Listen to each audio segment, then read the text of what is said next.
You will be seated.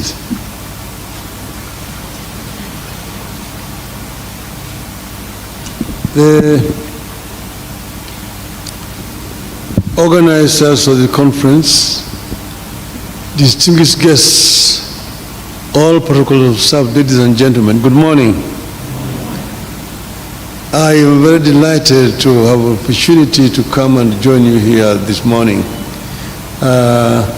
I'm pressed for time because I have another engagement, but I'm very happy to see people who have come from different parts of the continent come here, gather in Nairobi, the city in the sun, to talk about a very fundamental issue. Let me take this opportunity to thank the organizers of this meeting, the UN Special Rapporteur, Ben Saul's office, Vocal Africa, Spaces for Change, Haki Africa, and Civic Advisory Hub for such an important gathering. At this gathering, I'm reminded of the profound responsibility that we carry as leaders and representatives of our beloved continent. As a continent, Africa is brimming with diversity, rich culture, and boundless potential. We want to add here that Africa is the richest continent on the planet Earth as far as the resources are concerned. It's a paradox. The richest is also the poorest when it comes to the living conditions of the people and also the issues of human rights. We are a continent that has weathered storms of adversity, emerged triumphant from the shackles of colonialism, and stood resilient in the face of daunting post-independent obstacles and challenges. Despite our resilience, we continue to grapple with the persistent threats of terrorism and the imperative of upholding human rights for all our citizens. Terrorism, in its many forms, seeks to destabilize our nations, undermine our democratic institutions, and sow seeds of fear and division among our people.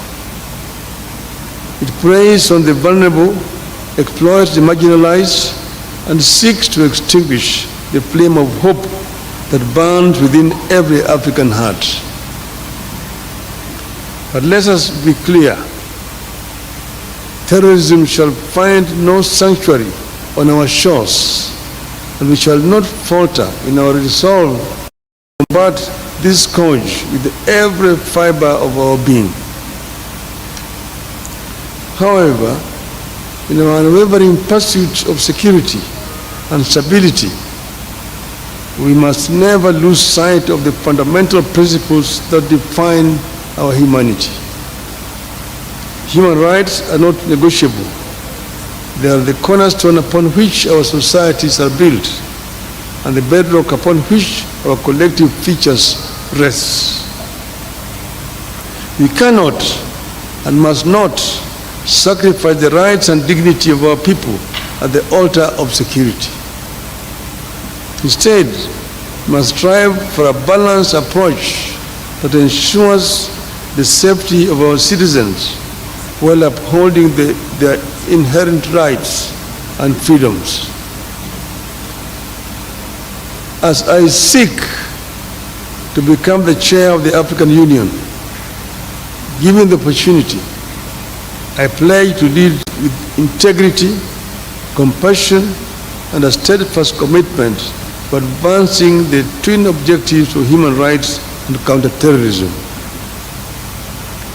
I will work tirelessly to strengthen the capacity of our member states to combat terrorism through coordinated efforts, intelligence sharing, and targeted interventions. Simultaneously, I intend to champion initiatives that promote respect for human rights and fundamental freedoms, foster inclusivity, and empower our citizens to become agents of positive change in their communities.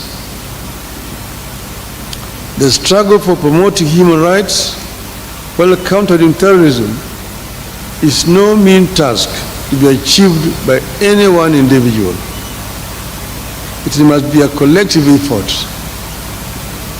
I call upon each and every one of you, representatives of civil society organizations from across the continent, to join hands with the UN, states, the AU, and all of us in this noble endeavor. Your voices are powerful catalysts for change. Your advocacy indispensable in shaping policies that reflect the aspirations and values of the African people. Together, let us forge a path towards a safer, more just, and prosperous Africa for all.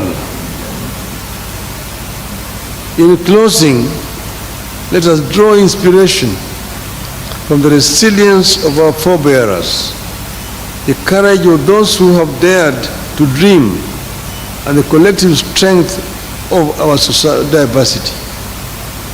The journey ahead may be fraught with challenges, but I am confident that with unity, determination, and an unwavering commitment to our shared values, we shall prevail. With these remarks, I declare the conference open, as I also welcome you to Nairobi and our country. Thank you. Thank you very much, Baba. Thank you very much, Professor Ben Saul from the United Nations. Kindly, your remarks as